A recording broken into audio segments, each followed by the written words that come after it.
Et si jamais tu te demandes, c'est fait par Binge Audio. Chères auditrices, je le sais parce que vous m'en avez déjà parlé, je ne suis pas la seule à ne plus trop supporter l'alcool. Au bout de 2 verres, je sens que j'ai atteint ma limite. Et surtout, après une soirée arrosée, je mets 3-4 jours à m'en remettre. Et je me sens vraiment très très mal. Quand je vous ai posé la question sur Instagram, 95% d'entre vous m'avaient dit que vous supportiez moins l'alcool depuis la périménopause. Il paraît que c'est une histoire de diminution du niveau d'eau dans l'organisme. Selon le journal Kidney Research, qui est un journal de la recherche sur les reins, le niveau d'eau dans le corps diminue en vieillissant et donc on atteint un taux d'alcoolémie plus rapidement. Il y a une histoire d'enzymes digestives aussi qui se raréfient avec le temps. Mon invitée, Bina Paradin-Migoto, qui a passé la cinquantaine comme moi, a trouvé la solution. Boire moins, mais mieux. Cette magicienne du paprika, du safran et de la menthe poivrée, grande experte en cuisine indienne, vient de sortir un livre qui s'appelle « Boire les épices » et qui propose des alternatives à l'alcool qui sont bluffantes. J'ai goûté chez elle un faux Campari et un faux Mojito, c'était délicieux. Quand j'ai rencontré Bina, elle m'a aussi raconté son histoire de maman. Une histoire d'adoption à l'âge de la ménopause et une belle histoire d'amour avec Rian, 8 ans, qui vient d'Inde, le pays où elle est née. Bonjour Bina. Bonjour Claire. Ça te va quand je te présente comme magicienne des épices, grande experte en cuisine indienne ? Très impressionnant. Non, mais c'est ce que tu es. C'est ce que tu oui, es. ça reste toujours cet univers des épices, mon loisir en fait, parce que mon métier, c'est de faire du conseil en stratégie et en innovation.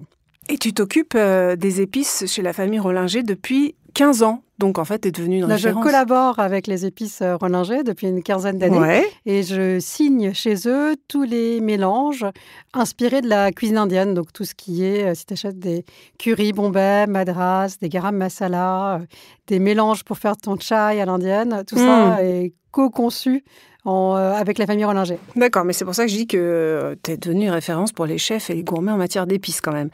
Comment ça a commencé, cette passion pour les épices ?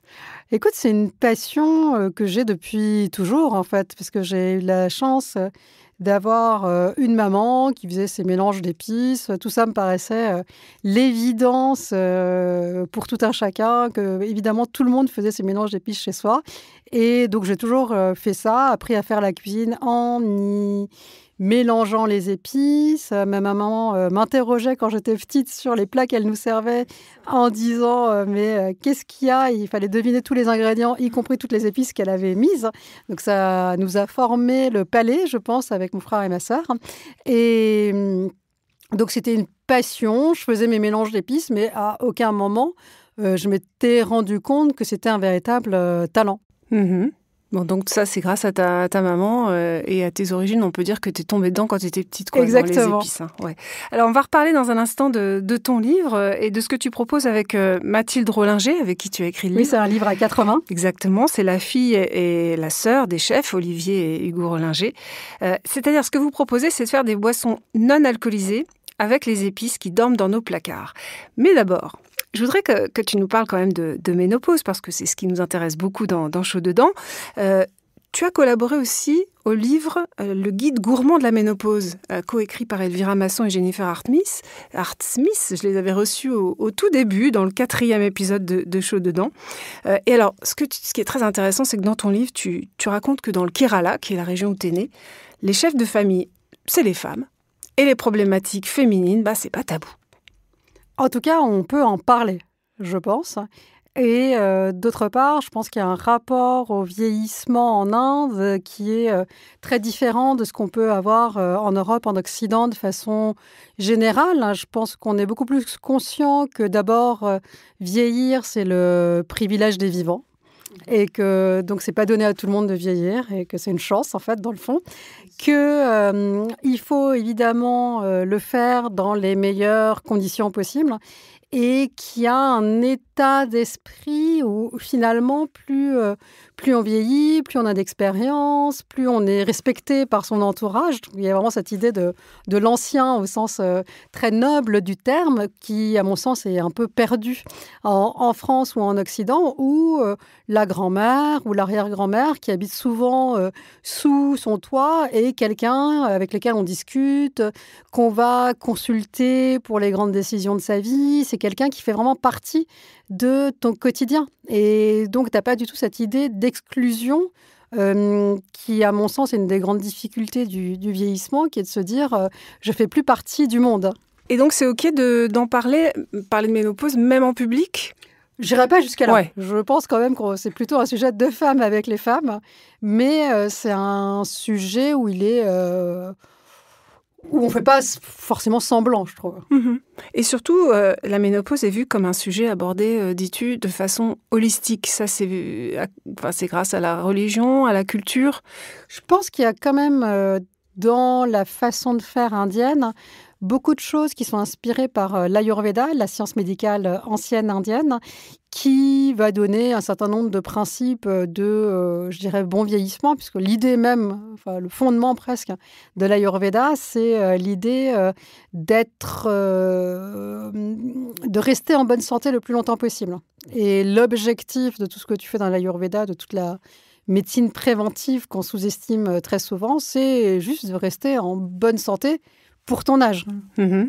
Et alors, tu parles dans le livre d'Elvira et de Jennifer de 3 plantes considérées comme amies de la ménopause en Inde. Tu nous les donnes ? Il y a des plantes qu'on trouve traditionnellement dans la littérature ayurvédique qui sont le shatavari, le yam, l'igname en fait, ou le fenugrec. 3 ingrédients qu'on trouve dans plein de remèdes, plein de...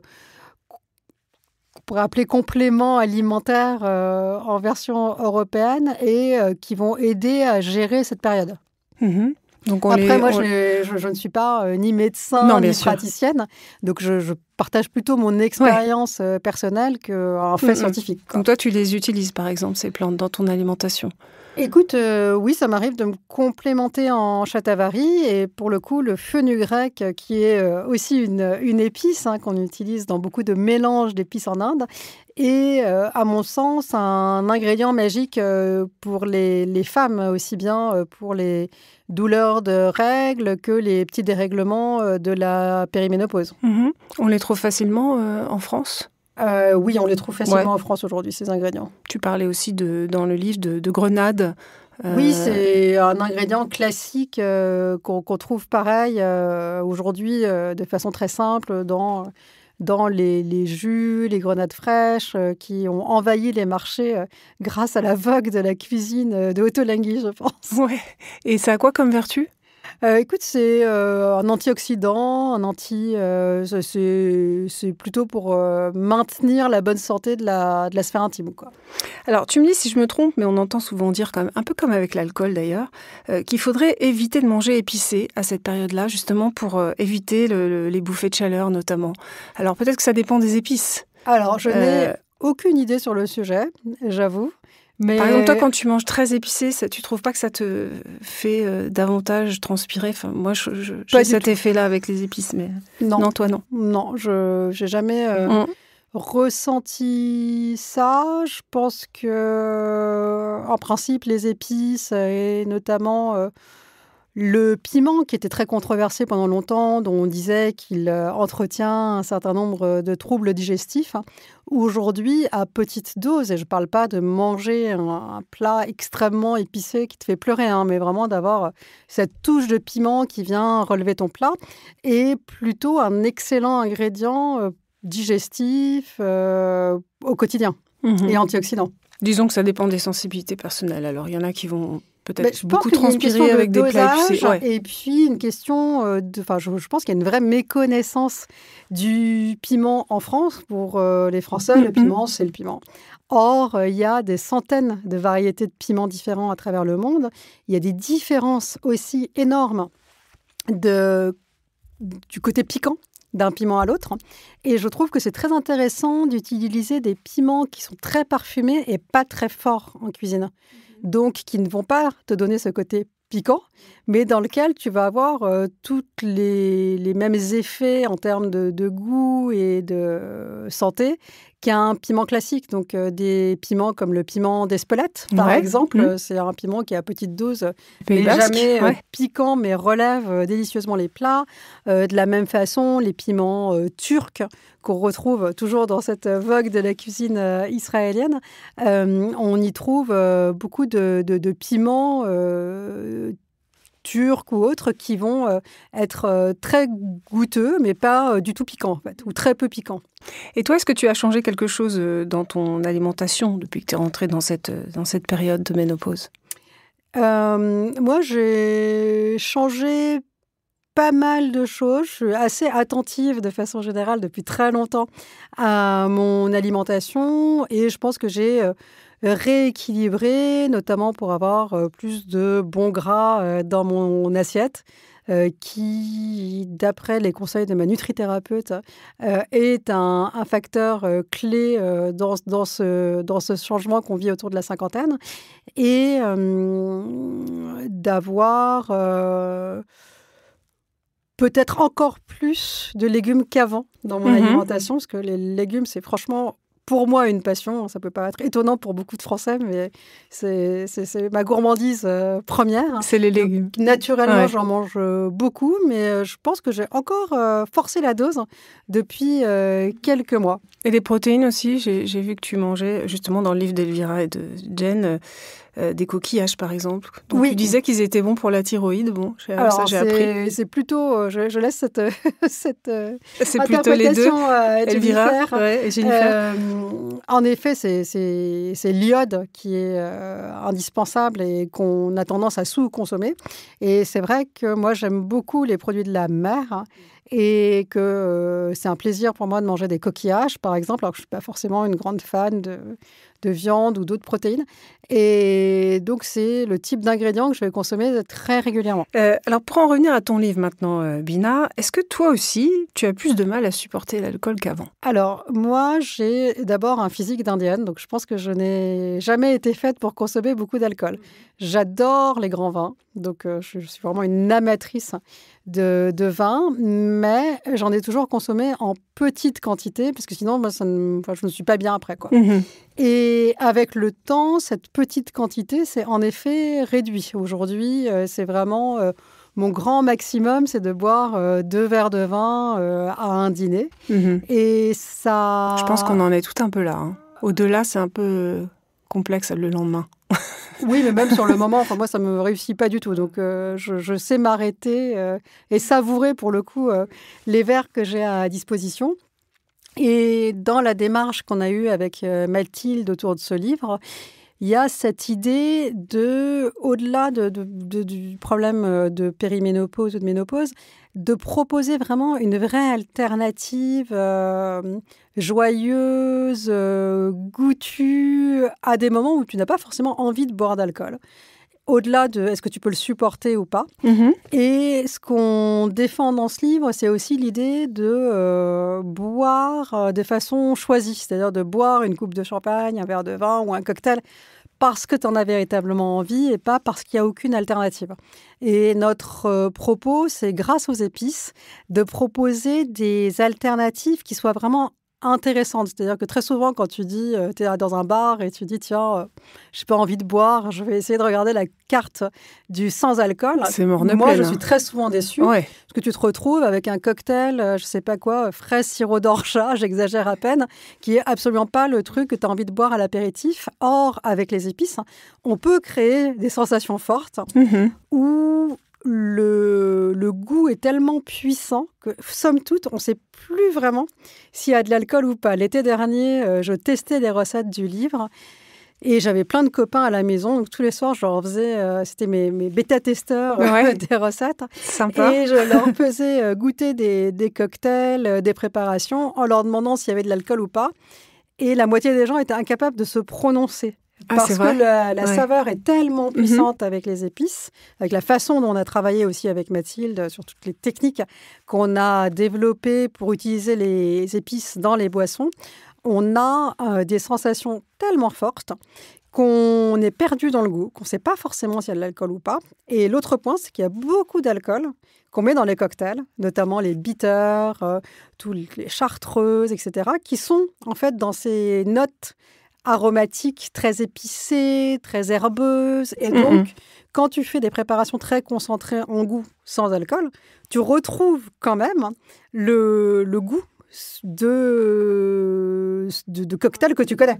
Alors, ce qui est bluffant, c'est qu'effectivement, j'ai goûté un de tes cocktails avec ce qui ressemblait à de la suze, en fait. Mais c'était fou. Ça faisait vraiment comme un Campari avec de la suze. Il n'y avait pas une goutte d'alcool. Il n'y a pas une goutte d'alcool dans ce cocktail. En effet, on y retrouve des notes qui sont les mêmes. Notamment, on a beaucoup travaillé autour du pamplemousse sur ce cocktail. Et donc, ton cerveau est... Il est bluffé. Ouais, complètement. Et puis, ce que j'ai bien aimé dans ton livre, c'est que effectivement, c'est des alternatives qui sont très goûtues et qui peuvent plaire à celles qui ne sont pas particulièrement fans des bières ou des vins désalcoolisés. Parce que ça, parfois, c'est aussi un peu décevant. Enfin, je ne sais pas ce que tu en penses. Alors moi, je trouve ça quasiment tout le temps décevant. Ouais. Et somme toute, surtout le vin. Pas beaucoup la substitution. Le fait de boire, de se dire, tiens, je ne bois pas, donc je vais boire la même chose, un substitut sans alcool. C'est pas forcément quelque chose que je trouve excitant. Je préfère aller chercher complètement une autre expérience.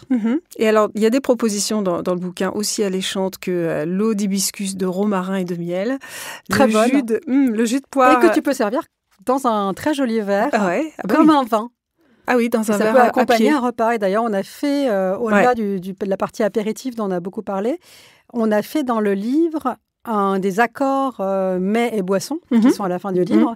Et dans lequel il y a beaucoup de recettes qui rentrent comme accompagnement du repas. Ben justement, dans les exemples étonnants que tu as concoctés avec Mathilde Rollinger, tu proposes de l'eau d'hibiscus avec une viande ou encore de l'eau de cumin avec la raclette ou un oblong avec le fromage. C'est quoi ça? C'est du thé? Le oolong, c'est un thé que tu fais infuser à froid parce que nous, on trouve qu'en termes de notes aromatiques, c'est là où tu as le meilleur résultat. Et tu sers ça. Et là-dessus, avec Mathilde, on trouve que l'expérience est très importante. Et donc, tu sers ça dans un très joli verre, à pied, en cristal si possible. Et tu as une... Le flacon compte autant, même s'il n'y a pas l'ivresse. Exactement, tout à fait. Et tu as une réponse entre le plat et la boisson qui sont vraiment super intéressantes. Et il y a aussi, alors on apprend dans ce bouquin aussi à faire plusieurs sortes de ginger beer. Il y a aussi le Nuit Saint-Georges, c'est un jeu de mots évidemment sur un grand vin à base de jus de grenade, d'une pointe de vinaigre et de poivre. En général, dans les substituts aux boissons alcoolisées, il y a beaucoup de sucre. Oui. Tu as essayé d'éviter cet écueil-là? Parce que c'est vite écœurant. On avait vraiment à cœur d'éviter cet écueil-là. Et dans la plupart de nos cocktails, on a utilisé des sirops ou des cordiales, mais en toute petite proportion. Et on travaille beaucoup sur des jus de fruits infusés, sur des ginger beer, sur des mélanges qui sont dilués avec du tonique ou des choses qui ne sont pas sucrées, en fait, où tu obtiens un résultat qui est très peu sucré.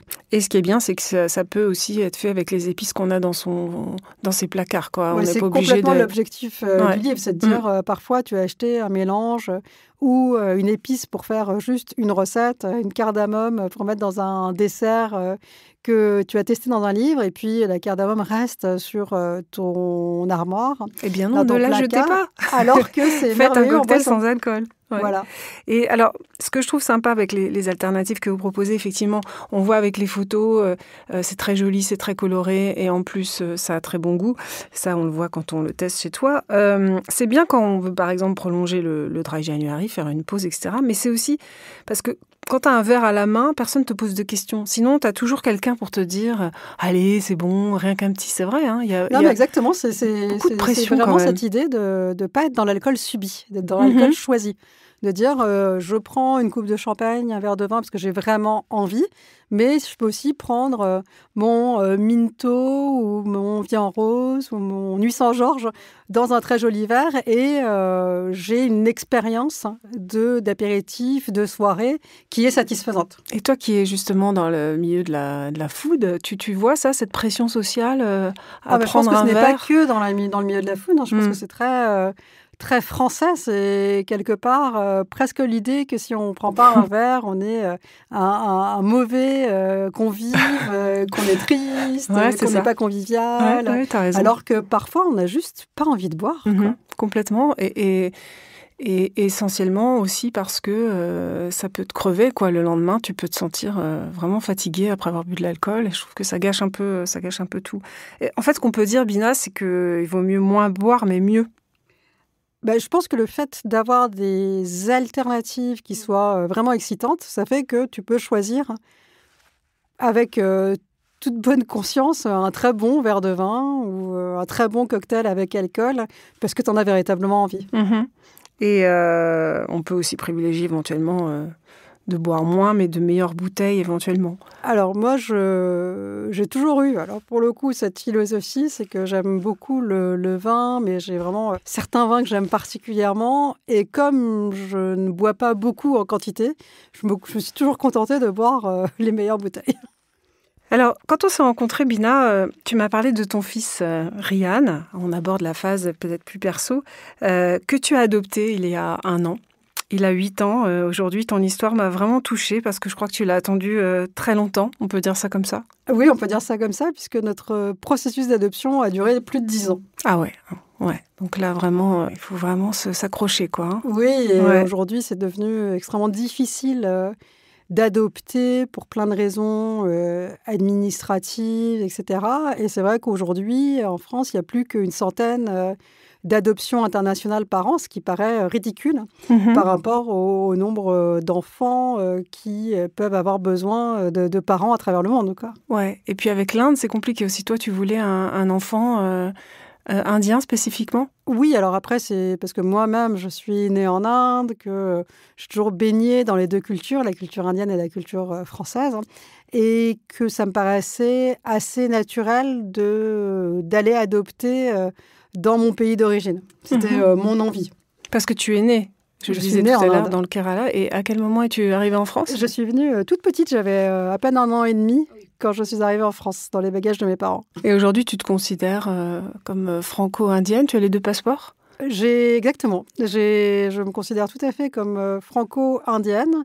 Et je pense que très souvent, pour les immigrés, il y a ce sentiment d'être bien nulle part. Moi, j'ai la chance d'être bien dans les 2 pays. Je me sens très, très française en France. J'adore le vin, le fromage, voilà, tout ce qui peut être très, très français.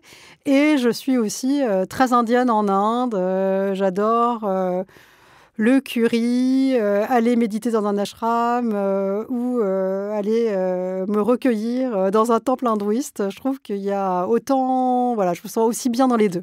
Et comment c'est d'être jeune maman à 51 ans?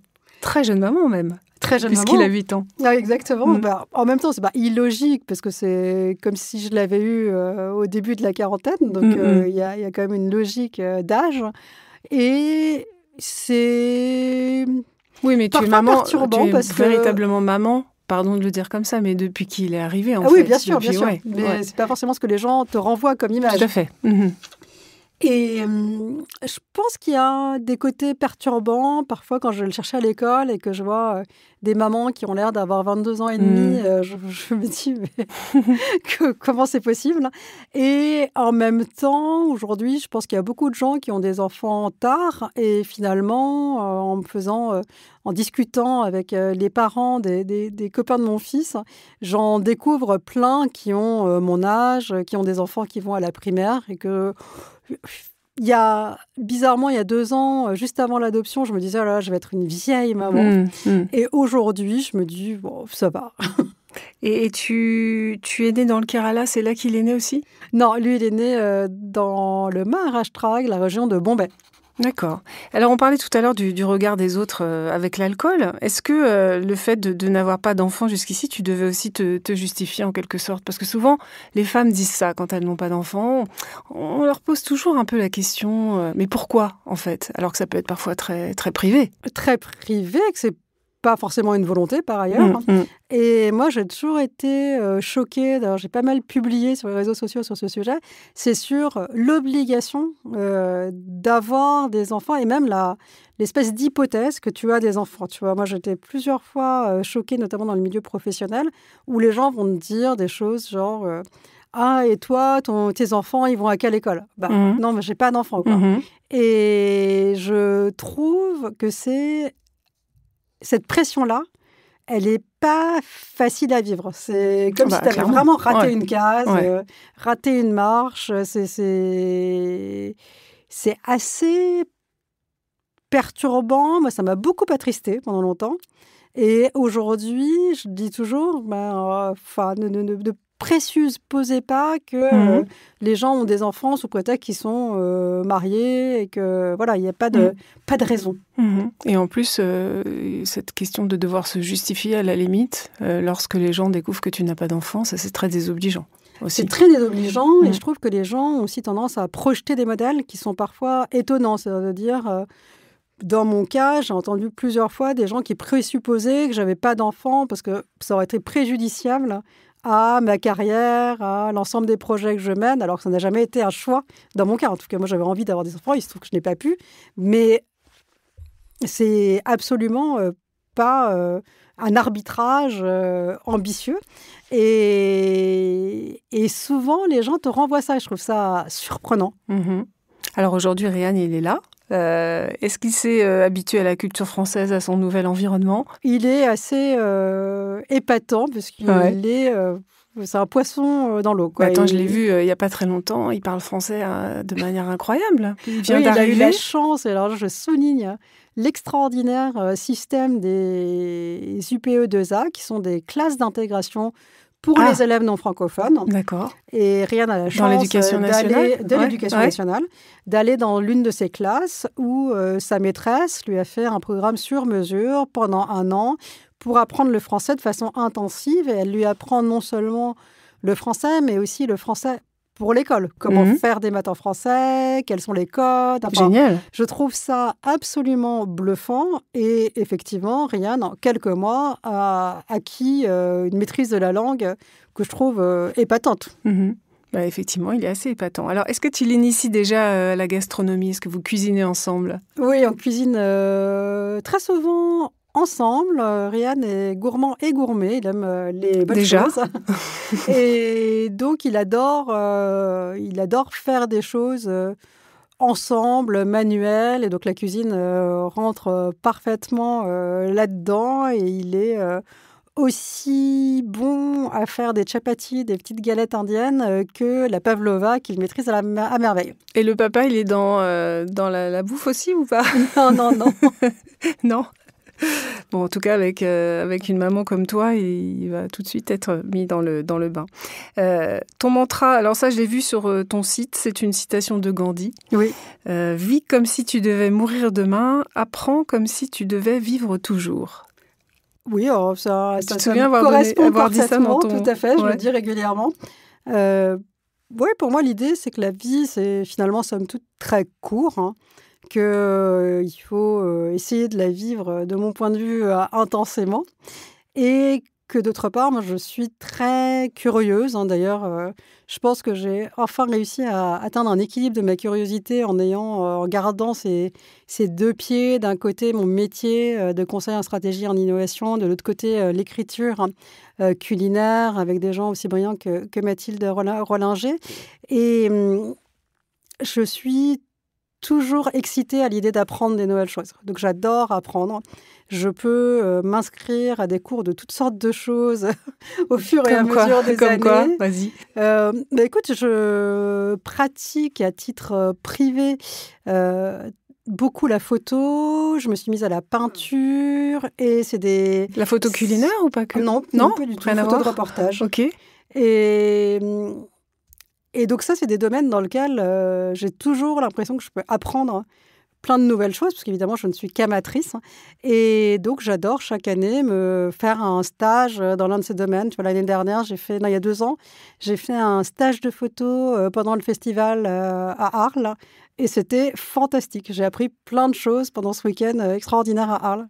Donc, continue à apprendre. Ce serait ça, hein, ton mantra et ton conseil peut-être pour vivre mieux, vieillir mieux.